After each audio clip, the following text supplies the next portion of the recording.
video, we're transforming our BMW 318 Ti from its flaky Helrot red to British racing green in a tribute to the M3 GT. We've never painted a whole car before, never mind done a colour change. We've had some success painting motorbikes in the past though. We're hoping that it will scale up, and we're going to do it all right here in our home garage. So you'll see for yourself whether this DIY attempt comes out any good. This 180,000 mile car is no collector's item. It's a cheap, fun weekend car made with a few track days thrown in. Perfection isn't the goal here, but from its current flaky state, the only way is up. And as anybody who's into BMWs of this era will know, the British Racing Green is the iconic M3 GT colour from the period. Yes, we're turning our compact into an M3 GT homage. M3 Light, you might almost say. As you can see, and if you look back in the playlist, you'll know we've put M3 mirrors on it, and we've got a huge GT spoiler on the back as well that gives it completely the right look. And as far as we know, it'll be the only M3 GT lookalike compact in the world. Along the way, there will be some rust repairs to attend to, but we're not aiming for perfection, we're aiming for it to be acceptable. So this isn't going to be a DIY step by step on every part, but all of the useful stuff that we do, we will make sure is included in this video. If nothing else, the transformation should be very entertaining. Right, so let's get stuck in. We're going to start with all of the removable parts, and starting with that obnoxious GT wing we've only just put on.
Oh look, we didn't lose that!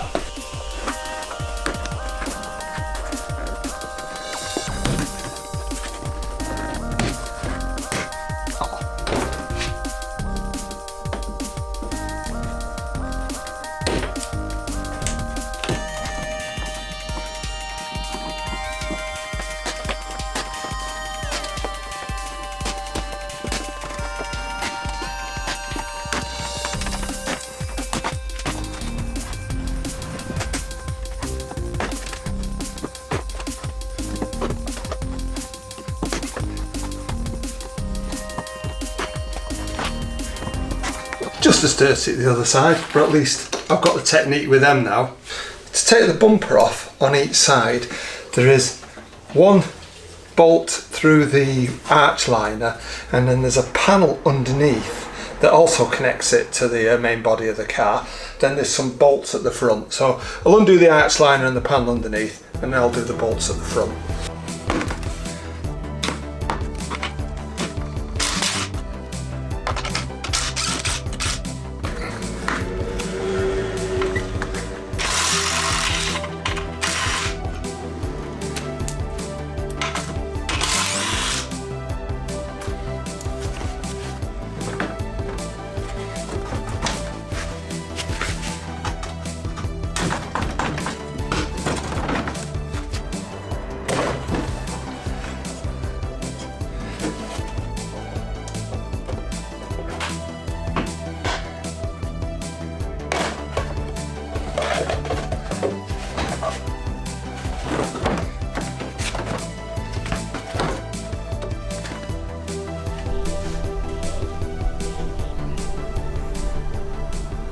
The rear bumper shouldn't be too hard to get off. My biggest worry at the moment is actually about my reversing sensors. I'd hate for them not to work in the future, so I really have to be careful with them. However, to get it off, there's an 8mm in the wheel arch holding the liner to this. There's a couple of clips underneath on both sides. I think there's a couple of 8mm that hold this trim on, which I'm going to have to take off. And the reason I have to take that off is the actual two main bolts, which have like bumper shock absorbers, are actually T50 Torx that you undo from underneath. And to get a clear run at them, you've got to have this off.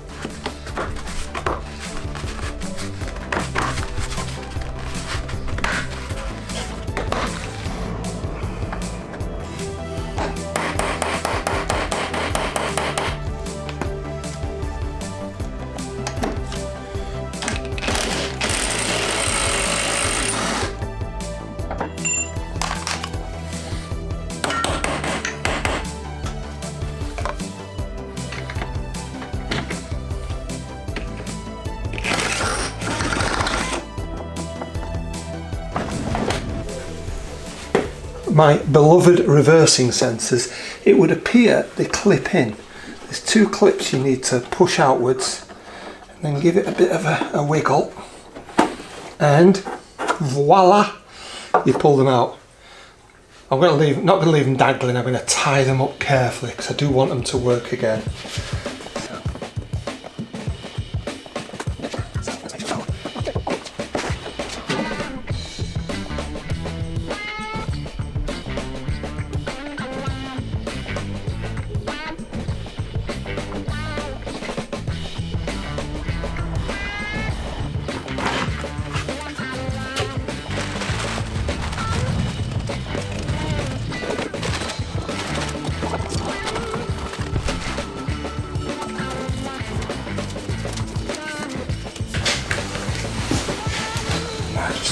Split,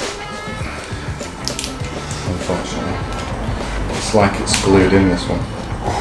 There's metal tray with it. Is there? I'll foil or something. To get a screwdriver with that, to start lifting it out.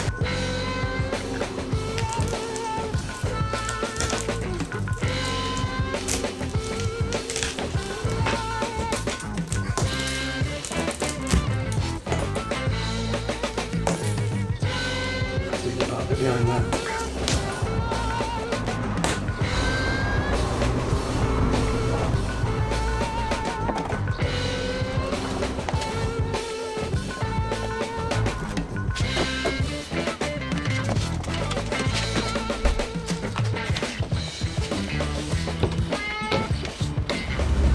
It's a wire.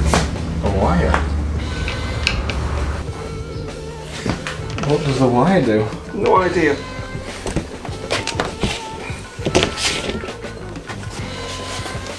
Being honest, we had to cut some wire here, we haven't got a clue what it is.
find mud.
Hands.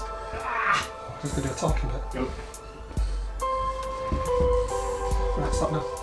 It's a good job it's a 12-string guitar. We're running out now. Not just of our patience.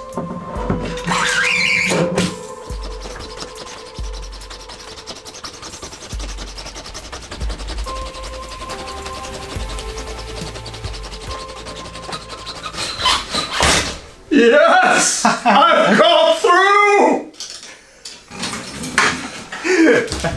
Happiness is a...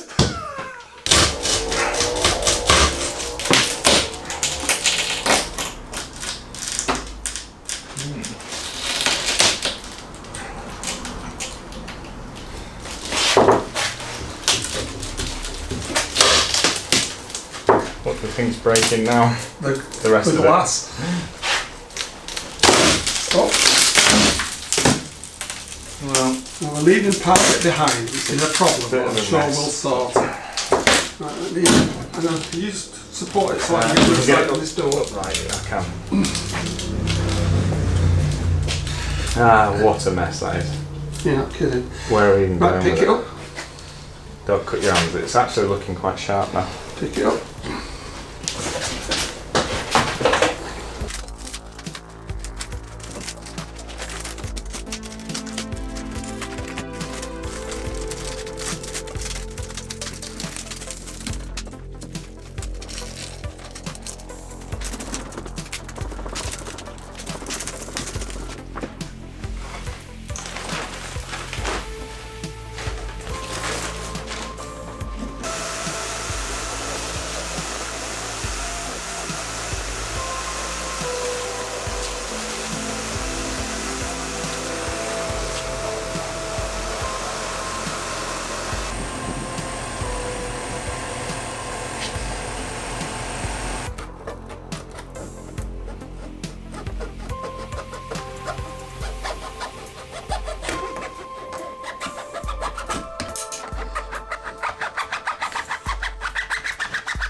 We're a few days in now.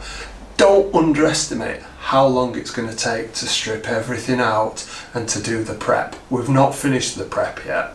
And when you're stripping it out, bag up all the bolts and things, because if you don't, because it'll take so long and there's so many things, you'll forget what trim goes where and what bolt goes with what. So be careful with that. Now, we have found a few bits of rust more than we expected, and we've done some treatment to that. You'll have seen we've done some welding, we've done some basic, just put cure rust on and patch it up.